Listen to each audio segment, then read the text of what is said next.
मैं सीधे आपको इनकी मॉडस ऑपरेंडी दिखाऊंगा। जरा ध्यान से देखें, आईएसआईएस की भारत में मॉडस ऑपरेंडी।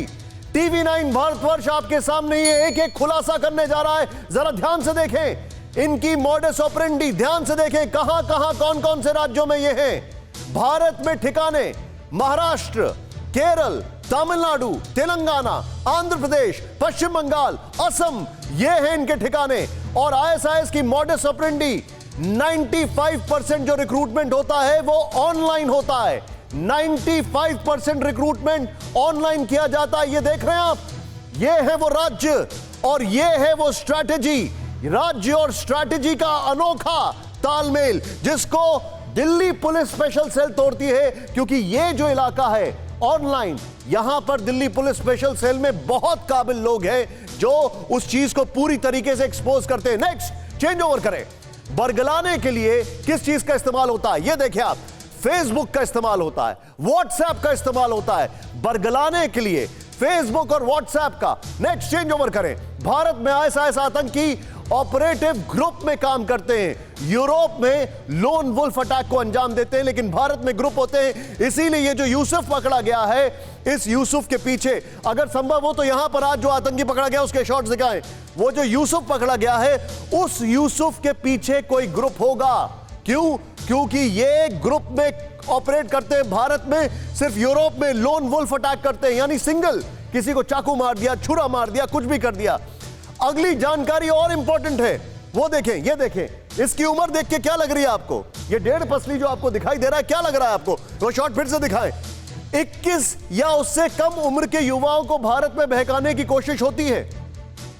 21 साल या उससे कम, यानी कि ये जो एडल्ट होते हैं, वो भी एकदम जो यूथ होते हैं, उनको भड़काने की कोशिश होती है। और ये है वो इलाके, सबसे पहले इनका घर तमिलनाडु, तेलंगाना, आंध्र प्रदेश और केरल में हुआ करता था। उसके बाद इन्होंने एक्सपेंशन करना शुरू किया और अब दिल्ली तक पहुंच गए। मैं सीधे चलूंगा, फिरोज जी मेरे साथ हैं। फिरोज जी, अगर हो पाए तो ये ग्राफिक्स प्ले अप करें। फिरोज जी, आखिर ये युवाओं को कैसे बरगलाते हैं, कैसे भड़काते हैं, ये कैसे ये ट्रैप में ले रहे हैं? मतलब ये सोच क्या होगी फिरोज जी कि राम मंदिर के ऊपर निशाना बांध रहे हैं?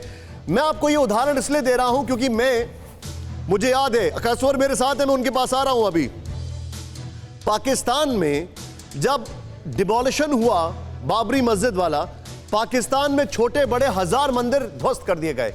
ये वही सोच लेके यहां पर काम कर रहे हैं।